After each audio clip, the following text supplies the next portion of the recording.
this is Captain Chaudhari. Today I am going to speak about letter of indemnity. Let us try and understand what is this letter of indemnity.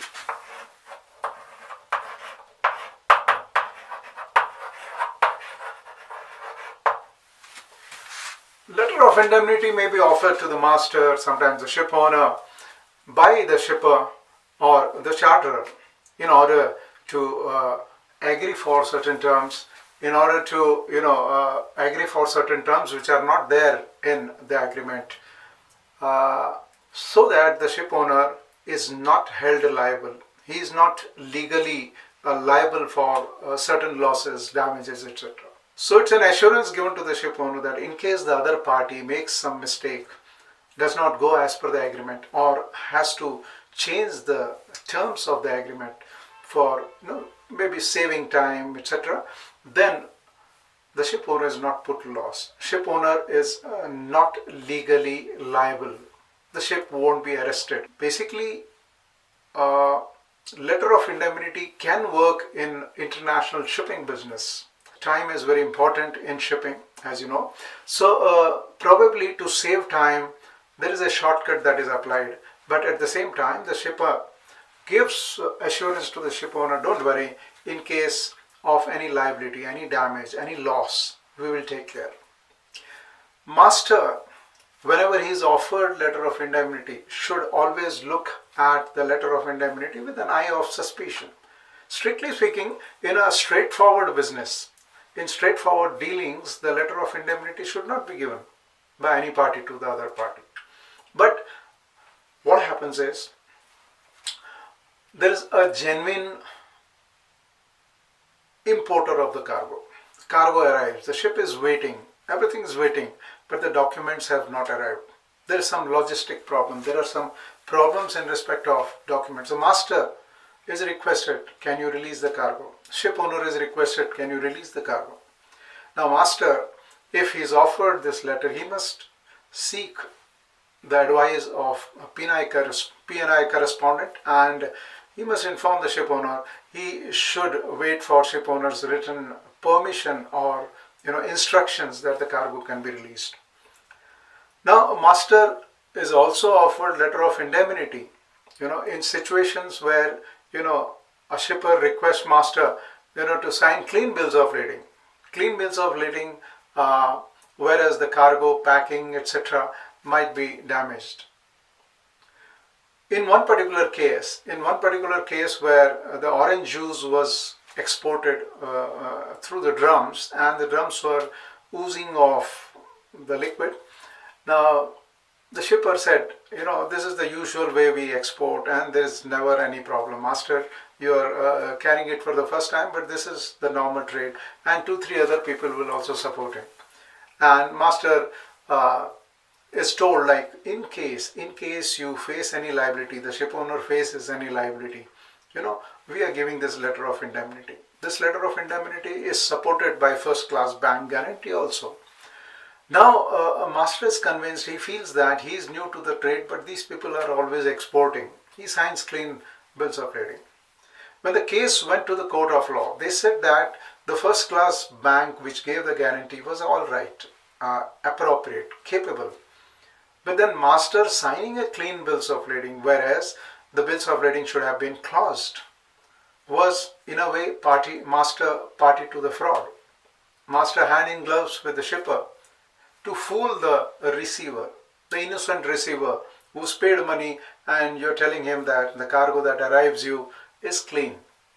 So in such case, even if the ship owner has been given the assurance, the letter of indemnity does not work, because most countries they would hold the ship owner who's carried the cargo responsible. So the receiver is able to sue the ship owner, right? So in such cases, nothing comes to his protection, because he knowingly put wrong information in the bills of lading. Bills of lading, as far as the date is concerned, port of discharge is concerned, or the appearance of the cargo, the condition of cargo is concerned, master should never agree for wrong information. Do what you write and write what you do. as ISM teaches us, you should strictly follow in case of bills of lading. Now, we will look at this letter of indemnity. What are the parties who are associated with letter of indemnity? Letter of indemnity, there are usually three parties. The party who's requesting, a requester, like for example shipper, and then there is another party who's requested, for example ship owner, and there is a third party, that is the bank or a financial guarantor. Like they provide the security. The actual amount of security is stated in the agreement, right? So it's very important that this to be treated like an agreement, like it is addressed to the ship owner, all right, but it should be on the letterhead of the shipper who's requesting this favor from the ship owner, and also it has to be, the letter of indemnity should preferably be in two parts. In the second part, it is the bank who joins in this letter of indemnity and assures that in case the ship owner has not paid, in case the bank gets a request from the ship owner that this is the situation, and now as per the deal, as per the agreement, you need to pay us so much. Bank would pay the ship owner provided the ship owner notifies the bank that this is the situation and the situation has arrived that you should pay us the agreed amount in the letter of indemnity.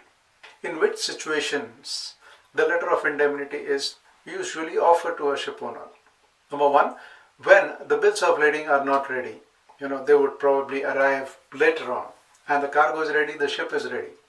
Number two, you want the ship owner to discharge the cargo at some other port other than what is stated in the bills of lading, or both these things put together. There might be a situation where the shipper is requesting you to sign clean bills of lading, whereas the bills of lading should have been closed.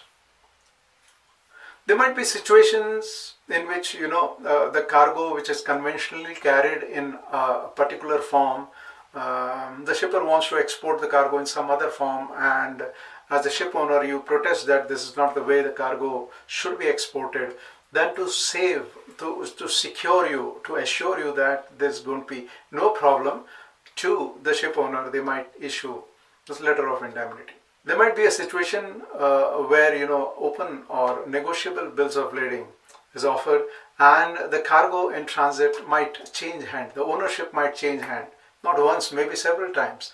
Now, as a ship owner who's carrying the cargo, you should be aware about the transactions. But actually, he's doing his duty of delivering the cargo which is under open bills of lading or negotiable bills of lading. So, in order to protect the interest of ship owner who might be questioned or concerned that these are the transactions which have taken place of the cargo that you are carrying, he is given letter of indemnity. Certain precautions should be taken by ship owner before agreeing to the letter of indemnity. Number one, the purpose for which you are agreeing, it is not unethical, it is not illegal. Because if you're agreeing the letter of indemnity for a particular favor which is not legal, you will not be supported legally, right? That is number one. Second thing, you also want to know the institution who's providing the guarantee, how authentic it is, what is the credibility. It shouldn't happen that the institution is liquidated after some time. Number three, you should remember that the letter of indemnity, should be given for an extended period of time, the time for which you feel that it may be required. For example, the claims might arise after some time, after a considerable period of time. So the validity of letter of indemnity should be checked also. Because sometimes what happens is you have different cargo rules, and then claims can be made after say within 1 year, within 2 years, or sometimes it is extendable provided both the parties agree and the court's jurisdiction allows it. You must also consider one other factor, that is the amount for which the guarantor, that is the bank, agrees to give you indemnity could be much more than the value of the cargo. Right? It is not that the indemnity should be sought only for the value of cargo. The indemnity can be, or liability can be, much more. We'll consider certain other aspects of letter of indemnity, and in my next video I will also show you the format of letter of indemnity.